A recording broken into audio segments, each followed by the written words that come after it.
Hi there, I'm Joy Purdy. So, you know those people you're just drawn to who just seem to have a light in their very essence?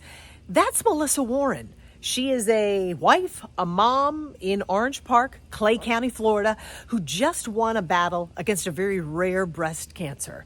Thanks in part to her husband's insistence on getting a mammogram. Let me know when you watch her story if you can see the joy that just oozes out of her.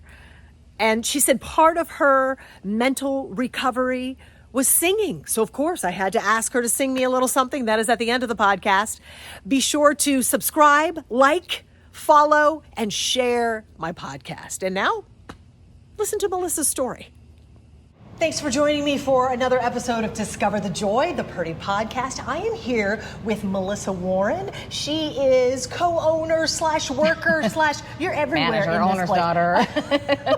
Of Urban Bean. This is a coffee house that has gotten to be pretty popular here in Clay County. We are in the Fleming Island area, and I come in here a lot. A lot of people in the Orange Park area come here a lot. And I always see you. And that's it. You're always smiling. I am. And then I noticed one day I saw you with a head wrap on. And I was, that was kind of out of nowhere. And getting to know you, I learned that you had cancer. Yeah. But not anymore. No, not anymore. So this is an awesome story. But what a journey that you've been through, and you've really been detailed online. Yeah. You almost using Facebook like your journal. I do, actually. It's the only place I journal is really on Facebook because we're old like that. So I don't use TikTok or Instagram really for that purpose, but Facebook was great for that. So how long have you guys been here? We've been open for 10 years here. March was our 10th anniversary, actually. Your 10th anniversary working. Yep. In Urban Bean. Yep. And also you just celebrated your 20th wedding anniversary. Yes, ma'am. A lot of celebrations and... In 1 week. My cancerversary. Cancerversary. Wow. Tell me, what happened? Everything was going normal. You're just like the rest of us. You got 2 kids? I do have 2 kids who are now ages 16 and 19. And just trying to keep up, trying to go. Yep. When did you notice something was off? I actually didn't notice anything was off. A lot of people ask me, what were your signs and what were your symptoms? I actually didn't have any. And so it was really because my annual mammogram came due, and I was not going to go because I'm stubborn like that. And I thought, well, I did it last year. Everything was fine last year. Like, I'll be on the every other year plan. I'll just go next year. And it was really my husband's prompting that said, you should probably go. And neither one of us are like doctor people. We don't go to the doctors that much. We don't go to the hospitals. We're not one to run to the clinic for every reason. And so I was like, okay, I'm not really sure what he cares, but I'm like, nah, I'll do it next year. I'll just wait, it's fine. And he said, no, you really should go. And so many of us do that, though. Yeah. You know, we're stubborn, and I'm a mom and a wife, and we're busy. Who has time for that? Who has time, and especially because there's a different process for women that have dense breast tissue, and so you have to do your annual mammogram plus the 3D ultrasound, which is 2 different appointments. I'm like, I didn't want to mess with all of that, so I did go, and I did get scheduled, and I had my original, and then they called me back for the 3D ultrasound, and it was then that they said, hey, we have something we'd like to biopsy. And I kind of knew, and I felt in my spirit actually that it probably was cancerous. I felt a peace overcome me, essentially. And many people would be freaking out. Yes. Which I'm sure there was a little of that. There was a little bit of that, yes. And so what did you think when you were told that? They wanted to see you again. Yes. So they biopsied it on August 13th. And as I was laying there on the table, and they were just, I don't know the doctor lingo, but last year? It was August 2024. And I just kind of felt then too, I'm like, yep, they're going to find something that's cancerous. And I had no idea to what extent that meant. And then you don't find out the results right away, so I had to wait and wait and wait. And it was only 3 days, but of course those 3 days felt like 3 weeks or 3 years. And they called, well, actually, I found out via my chart portal through Baptist Network. That's how I got the results originally. And when you don't understand the talk, you don't know what all of it means. And so I saw invasive ductal carcinoma, and I know carcinoma meant cancer. I saw grade 3, not stage 3, but grade 3 described the type of tumor that it was, but not the stage that it was. And so, but I'm freaking out. So I start Dr. Googling everything. And I was here at work, actually. That's when I found out the results. And my parents had not come in yet. So I'm like, I think, well, I guess I have cancer. I don't know what that means. And I don't know what we're doing. And then that evening is when all of the phone calls started coming in. Oh my gosh, the amount of phone calls from all of the doctors' facilities, the clinics, I must have gotten probably 10 different phone calls that evening, which is also very overwhelming because you're still trying to process all of it without actually knowing what all of it means, because they don't explain that to you until you get to your first appointment with your oncologist, which was then the following week. And so once you got there, what did they explain happened? Was it breast cancer only? Yes. So 85% of women's breast cancer falls into estrogen positive, progesterone positive, or a protein called HER2. If it is none of those, it is called triple negative. Triple negative, you think, oh, well, that must be better then because it's not estrogen receptive. Which it actually means that it is a little more aggressive, and the chances of recurrence are higher. And it only affects 15 to 20% of women, and it disproportionately affects women of color, women under 40, and also women who have the BRCA gene mutation, which I am none of those things. Yeah. So, and I did get the genetic testing done, and I have none of the cancer, any of the cancer genes, at all. I have no family history either. So did they say how this happened? They don't know? No, they're still actually researching it. Mm-hmm. And that's why it's not as commonly known as other types of the breast cancer are. I mean, now they have stage 0 breast cancer. 10 years ago, they did not have stage 0, So breast cancer has come a long way in what they have been able to find out. But with the triple negative, they're still researching that side of it. Was there any pain involved? Did you feel a lump? I actually could not feel anything. It is purely because I went to get my annual mammogram done. Wow. And that is the gold standard, which is why it is such a widely known thing to actually, and women of all ages honestly should get it. It shouldn't be when you're 40. Because now my daughter, since I was diagnosed at age 44, my daughter, when she turns 34, needs to start her screening because they back it up 10 years. Mm. But breast cancer is happening in younger and younger and younger and younger and younger women. And so, but your standard protocol for insurance especially is to get it done at age 40.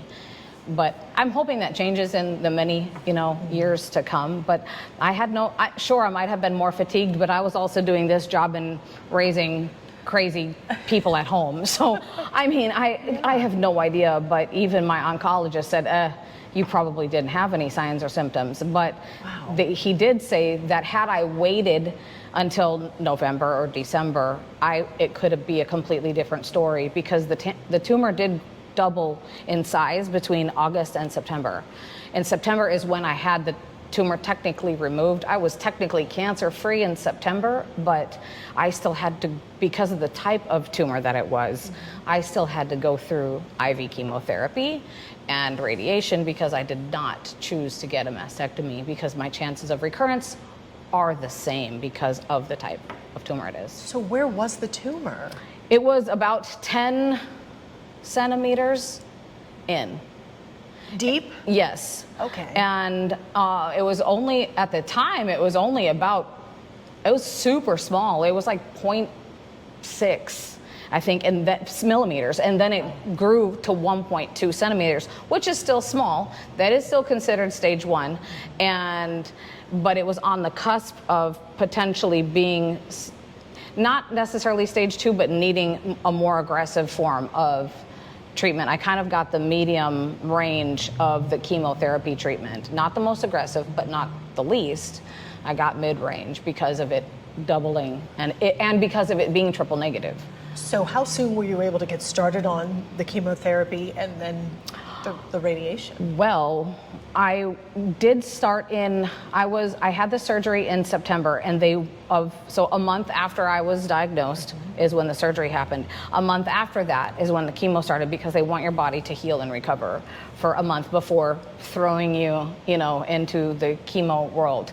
And there's the first 4 doses of that were a stronger drug called doxorubicin, or some people call it the red devil, because it is actually red. And it is a syringe that they inject you with, and it is red. And I was supposed to have gotten that every other week, but then when I originally had my first port put in, it was so that they can inject. Correct. Yes, that is how they give you your fluids beforehand, and all of your pre-chemo meds, your anti-nausea meds, which I also had an allergic reaction to one of them as well. And then when they went, this would not heal.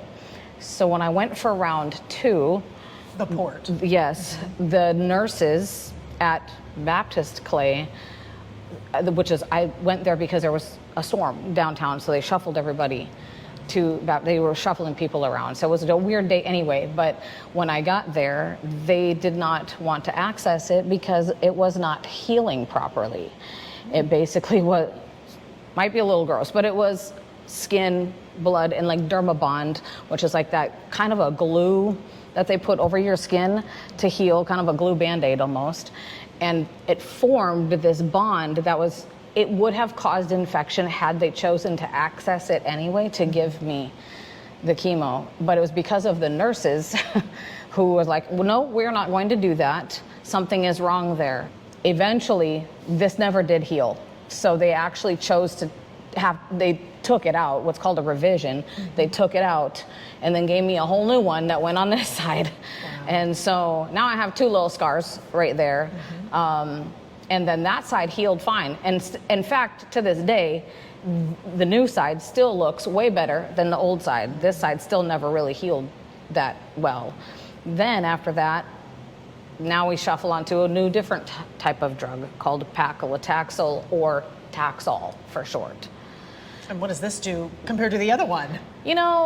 I don't really know the answer to that question, but it is, yes, it is a different, they shorten it to like ACT. So AC is like the first part, which is the doxorubicin, and T is the Taxol, which is the second part. And usually that's a quick, the whole process is still like 3 hours from beginning to end, but that one was weekly. So the first 4 were every other week, and then the next 12 were supposed to be weekly. And I only ended up doing 10 because I ended up developing neuropathy, nerve damage in my fingers, and also now my toes and my feet, which that actually was delayed. My toes and my feet didn't start going numb until like a month or so ago. My fingers started going numb into the treatment, and so they chose risk versus benefit. The risk of me potentially having long-term neuropathy damage was greater than the benefit that I was receiving from the chemotherapy at that point in my treatment. Oh my goodness. So they cut it short. So chemotherapy, then radiation. Then radiation. Which was a month, like another month-ish in between that as it worked out, which worked out well because my husband's mom unfortunately had passed away in the time being. Oh gosh. And he only has like a couple of uncles and some brothers in California. And he talked to them and said, we don't want to go during her treatment, so can we wait in the in-between time? And so in between chemo and radiation, we flew to California for his mom's celebration of life. It was just a small little family gathering. Still, and then that's a lot going on. Came back and boom, started radiation right away, which is every day, 5 days a week for 20 rounds, at least for me. My friend had to do 33 rounds. It does vary, per treatment plan, I And guess. was that but just as tiring, that treatment for you, or did it make you sick, or what was the effect on you? I was expecting it to be a little bit worse because a lot of people were saying, oh, you know, it's going to be really hard. You're going to be super tired. And it would hit me kind of like, because we actually had to leave here. We left work at 11:30 every day because it was at noon. Ran down to Baptist Clay. It's only a 5-10 minute appointment. Lay you in, zap, zap, zap. Then drove back. By the time I drove back, I'm like, I'm feeling tired again. Wow. The worst part really was that it was every single day. Yeah. You know, I'm blessed in that I really did not have as many effects from that as I could have. Even the damage to my breast area is not as bad as it could be. And you did lose your hair. I lost my hair. My oncologist said, you're going to lose your hair week 2 of chemo, or round 2. And I sure did. It was coming out, and I thought, well, like, I'm losing my hair anyway. Like, I'm mid-40s and probably like perimenopausal. So I was like, is this my hair coming out, or is this my hair coming out? And no, my hair was starting to come out in big chunks. And so I asked my husband to just shave my head. And originally we shaved it to this.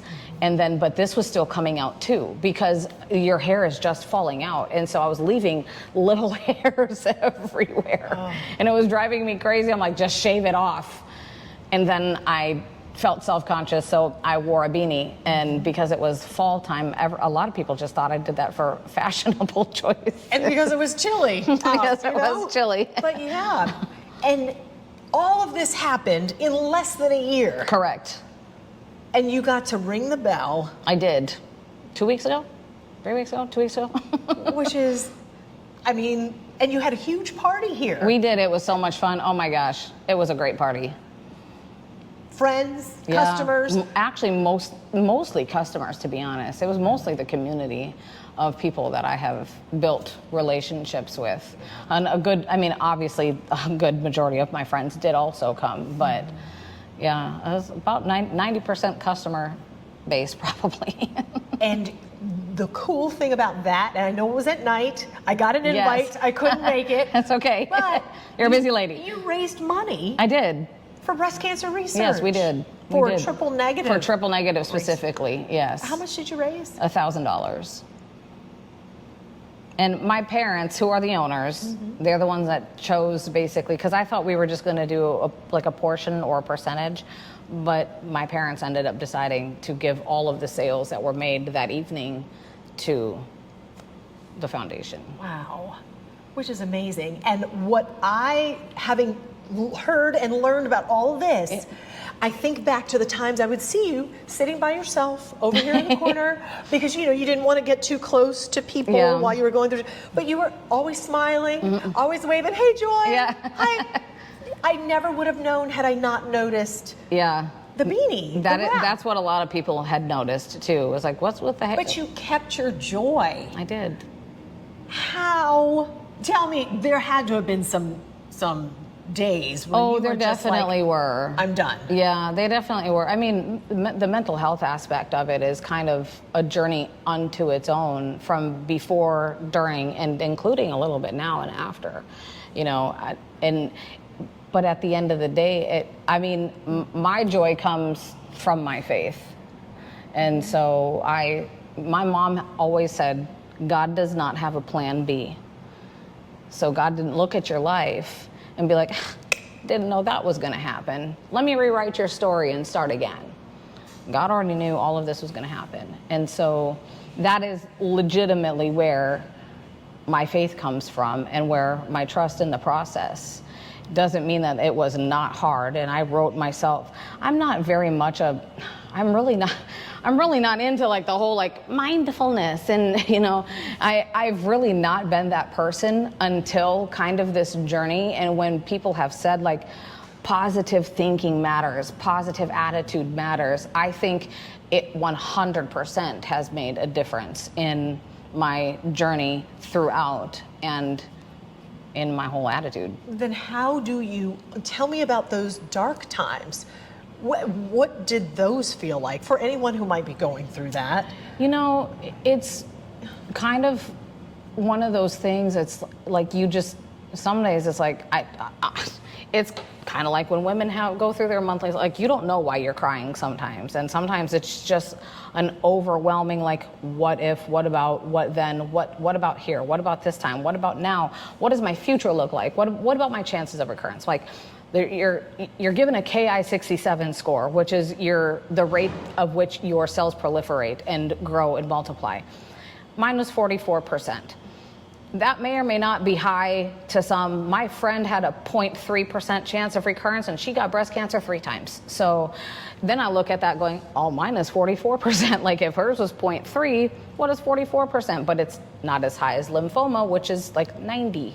And all of this is going... And all of this is going through my mind. And meanwhile, it's like, I'm the same person at home as I am here. Like, I kind of just tried to live life as normal. People ask me, oh, how did your kids do throughout all of this? Like, I don't think my kids even noticed, to be honest, because I really was not much different, other than I sat on the couch a little bit more because I was more tired. So I didn't clean up after them as much. I didn't do the dishes as often, didn't do the typical mom wifely duties. They did not know the mental struggles that I had. My husband did. How did you hide that from your kids? Because my kids are pretty observant, and I'm sure yours are too. How do they not see that? I think they are, but I think they just know, because I've always been pretty resilient. People hate when you say, like, oh, you're so strong. But really, I mean, that does help you kind of get through that, because you are a lot stronger than you think you are. I mean, everybody is. You don't really know what you're capable of until you're put to the test, and until you kind of have to live your life kind of normal still. I mean, thankfully, I'm very blessed, and my mom took me off the schedule. I did not have to work. I have not worked since August. And so I was very blessed and fortunate that that was my situation, because that's not the same situation for everybody else. And I know that is not lost on me. But pedaling through some of those dark and weird times of just like, and it was not even more like, oh, I think I'm gonna die, because that really wasn't the case. It was just, but you still can't help but think, what about the future? Like you start thinking about, like, well, what's gonna, like, in 3 months? And I actually almost canceled my party 3 different times, because you start to feel like not worth it, and or that you didn't deserve it, or that there's other people that are going through it worse than you. It's really like a survivor's guilt, imposter syndrome, type of mentality, and that does start to kind of weigh on you a little bit. And so it's hard to kind of push past that and, like, no, I went through this, I deserved this, like, I can do this. I still think, like, was that dumb? Should I have done that? Like, I'm not trying to make it like all about me. And really, I want to raise awareness for triple negative, and also for women's mental health, because in that process, you can't even explain all of the reasons why you're feeling the way that you feel. And I would tell him, like, well, honey, what are you thinking? What's going through your mind? Honestly, I have no idea. I just know that I'm sad, or I'm bothered, or I'm more annoyed, or I'm easily angered, or I'm easily annoyed, or I'm just worn down. All of the appointments and the phone calls really get annoying. They call you 3 times to, like, confirm an appointment and tell you how much your money is going to be and all of this other stuff, and it's just, there's so much that goes on into every step and facet. Like, I have 3 different doctors, and I do still have to follow up with all 3 different doctors for the next 2 years, and every 3 months is blood work. It's just like, I just want to kind of forget about it, try to kind of move forward. Like, I know that my outlook and my prognosis is very good, but also it may not be. And that is the scary part.